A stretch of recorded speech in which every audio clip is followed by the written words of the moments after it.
There is a moment in every person's childhood when they discover they can alter reality with their words. Not the physical world, but something far more powerful, the reality inside another person's mind. A child realizes that the broken vase can be blamed on the dog, that the stolen cookie can be erased from history, that pain can be avoided simply by rearranging the truth. And in that moment, something ancient awakens, something that has been sleeping in the human genome for hundreds of thousands of years. The child has just accessed one of the most sophisticated survival mechanisms ever evolved by any species on Earth. They have learned to lie.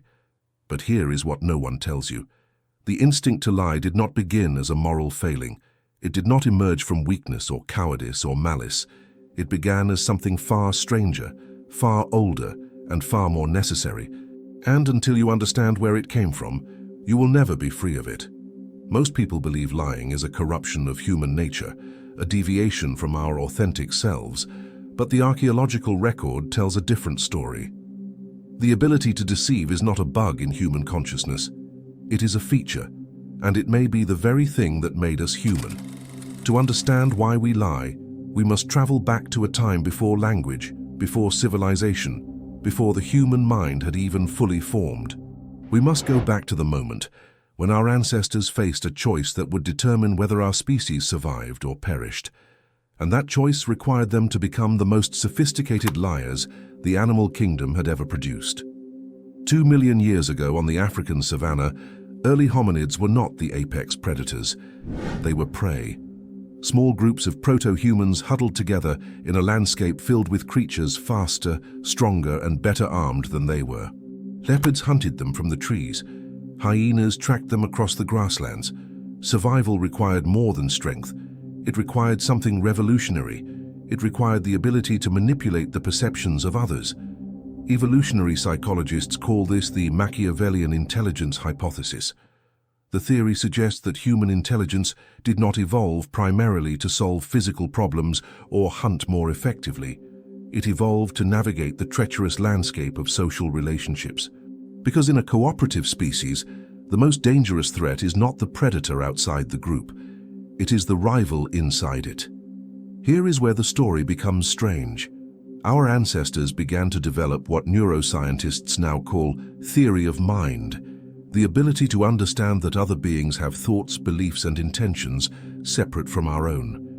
This was a catastrophic leap in cognitive evolution. Because once you can model another person's mind, once you can predict what they believe and what they will do based on those beliefs, you gain access to an entirely new form of power. You can plant false beliefs. You can manipulate their model of reality. You can lie. And the archaeological evidence suggests this happened earlier than anyone suspected.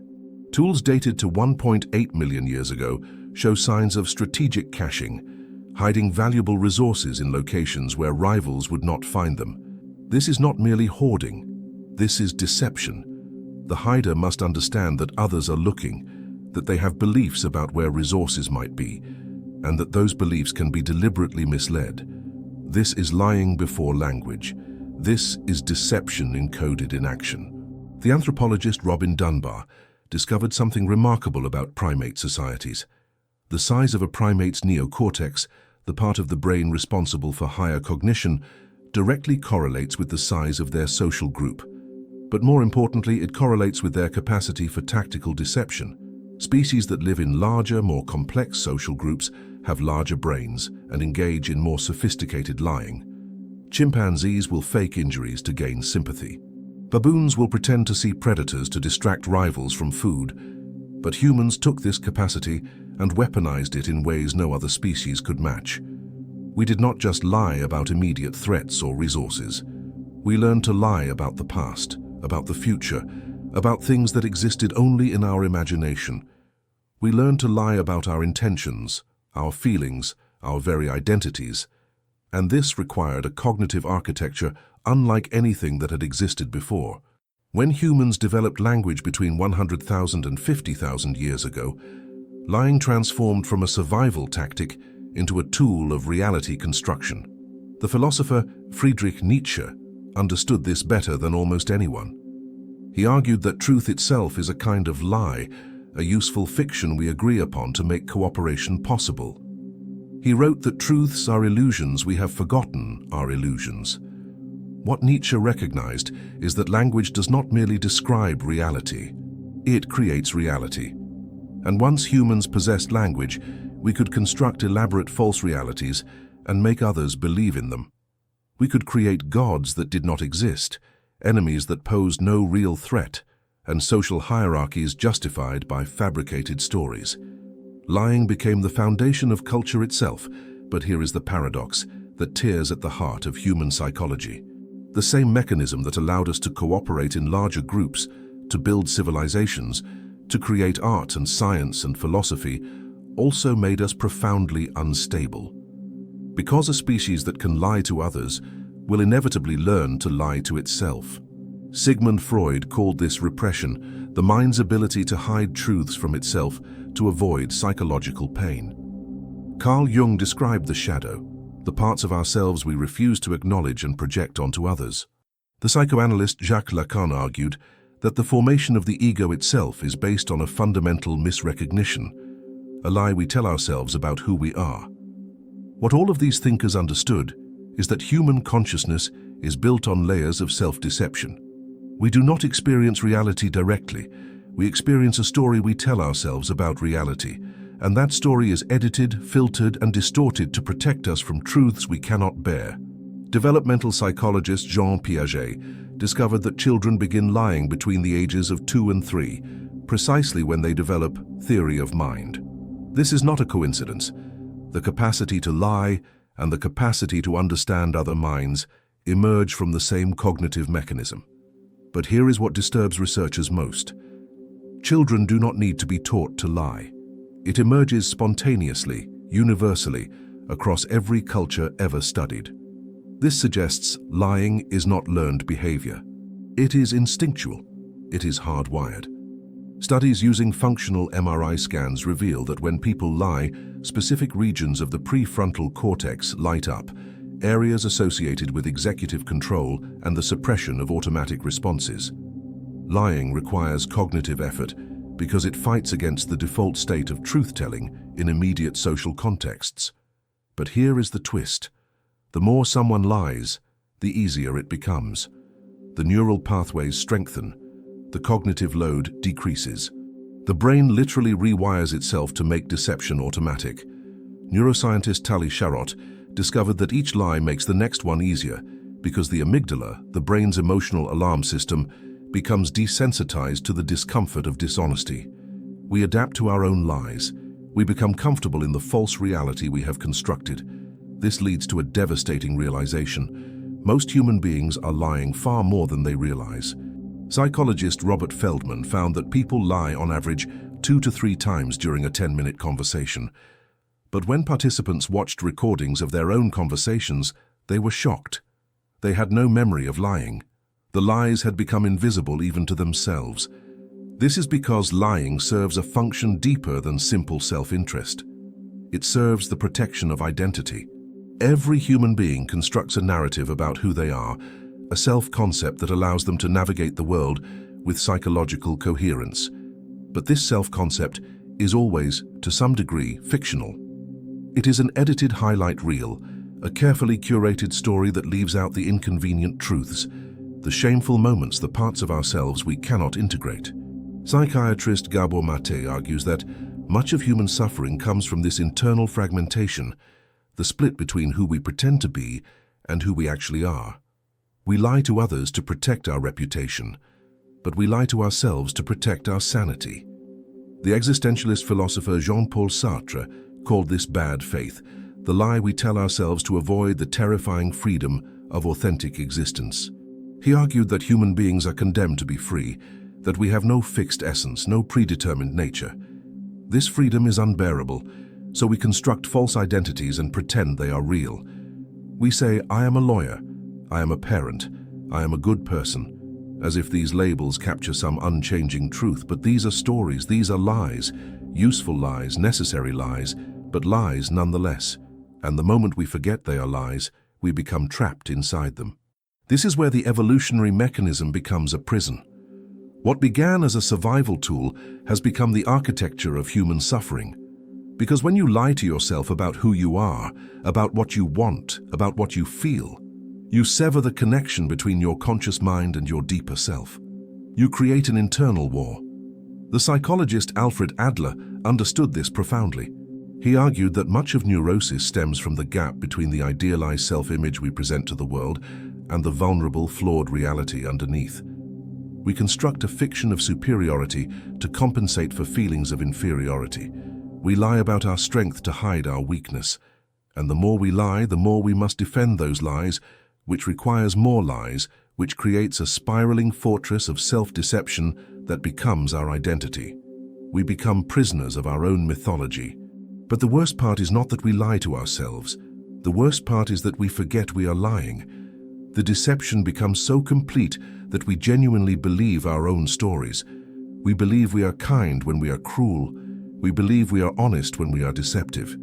We believe we are free when we are controlled by invisible narratives we did not consciously choose.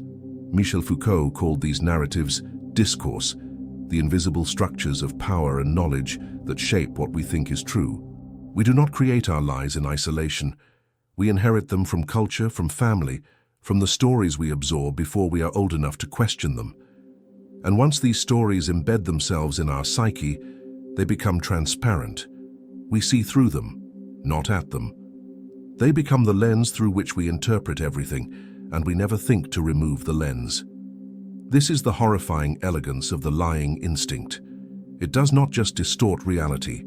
It reconstructs reality so completely that the distortion becomes invisible. And this is why simply deciding to be honest is not enough. Because the deepest lies are not the ones you know you are telling.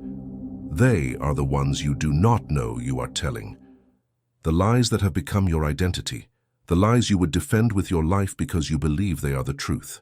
So if lying is this deeply embedded, this evolutionarily ancient, this neurologically reinforced, this psychologically necessary, is there any way to break free of it? Most people try to stop lying by imposing external rules. They make promises, set intentions, commit to honesty as a moral principle. But this approach fails because it treats lying as a behavior to be controlled rather than an instinct to be understood. The lying instinct cannot be suppressed. It can only be exposed. And exposure requires a method that most people have never been taught. It requires turning the mechanism of lying back on itself. Here is what the research reveals. The only way to break the instinct to lie is to create a situation where lying becomes more painful than truth-telling. Not morally painful, but psychologically painful. Not through guilt, but through unbearable self-awareness. There is a technique developed by existential therapists and refined by modern phenomenologists that accomplishes this. It is called radical self-witnessing. The method is simple, but brutal. You speak your truth out loud, in real time, with no editing, no rehearsal, no concern for how it sounds or who might judge it. You describe exactly what you are feeling, exactly what you are thinking, exactly what you are avoiding, in the moment you are experiencing it. You do this in the presence of another person who has agreed to simply listen without judgment, without reaction, without trying to fix or change anything. And here is what happens. At first, you will lie. You will lie because the instinct is automatic. But because you're speaking in real time with no preparation, the lie will be obvious. You will hear yourself constructing it. You will feel the gap between what you are saying and what you are actually experiencing. And that gap will become excruciating. The lie will become visible to you in the moment you are telling it, and once you see it, you cannot unsee it. Neuroscientist Antonio Damasio discovered that self-awareness is not a thought, it is a feeling. It is the feeling of your own body, your own emotional state, registered by the brain in real time. When you speak without preparation, you bypass the prefrontal cortex, the part of the brain that constructs narratives and justifications. You access something deeper, something older. The raw signal of your actual experience before it has been edited into a socially acceptable story. And when that raw signal is spoken aloud and reflected back to you through the act of being heard, you confront the full weight of your own deception. You feel the lie, and the feeling is unbearable. This is not shame. Shame is what you feel when you believe you have violated someone else's standards. This is something else. This is the vertigo of recognizing that you do not know yourself, that the person you thought you were is a construction, that you have been lying so long you forgot what the truth even feels like. Here is why this works when other methods fail. The lying instinct evolved to manipulate the perceptions of others. It requires distance, calculation, the ability to model how your words will be received and adjust them accordingly. But when you speak in real time, with no agenda, with no control over the outcome, that mechanism breaks down. You cannot manipulate what you yourself do not yet know. You cannot construct a lie faster than you can speak. The lag disappears. The truth emerges before you can stop it. And once it emerges, something shifts. The person listening does not judge you, they simply witness you. And in being witnessed without judgment, you experience something rare and radical. You experience being known. Not the curated version you present to the world, but the actual version, the messy, contradictory, frightened, longing version that you have spent your entire life hiding. And here is the revelation. That version is not worse than the lie. It is better, because it is real. And reality, no matter how uncomfortable, is always more stable than fiction. This is the final secret. The reason people lie is not because the truth is too terrible. It is because they believe the truth is too terrible. They have spent so long hiding that they assume what is hidden must be monstrous. But when the truth is finally spoken, what emerges is not a monster. It is a human being, flawed, vulnerable, struggling, but human. And that humanity, when acknowledged, dissolves the need for deception, because you realize that the thing you were protecting yourself from was never other people's judgment. It was your own refusal to accept yourself as you actually are. The lying instinct breaks the moment you stop believing you need to be someone other than who you are. The moment you stop defending a false self and allow the real self to exist, unedited and unashamed, in the presence of another human being who does not require you to be anything other than what you are in this moment. That is the break point. Not a moral decision, not willpower, not a commitment to honesty, but a collapse of the entire structure of self-deception under the weight of direct, unmediated, witnessed truth. You cannot think your way out of lying. You cannot decide your way out. You can only speak your way out. And you must speak before you know what you are going to say. You must speak faster than the lie can form. You must speak until the gap between your words and your experience closes completely. And when it does, you will feel it. A sudden, shocking clarity. A sense that you have just met yourself for the first time. And in that meeting, the ancient instinct that has controlled you for your entire life will finally, mercifully, let go. This is how you break the oldest survival mechanism in human history. Not by fighting it, but by making it unnecessary. By creating a world, even if only for a moment, where the truth is safe enough to exist.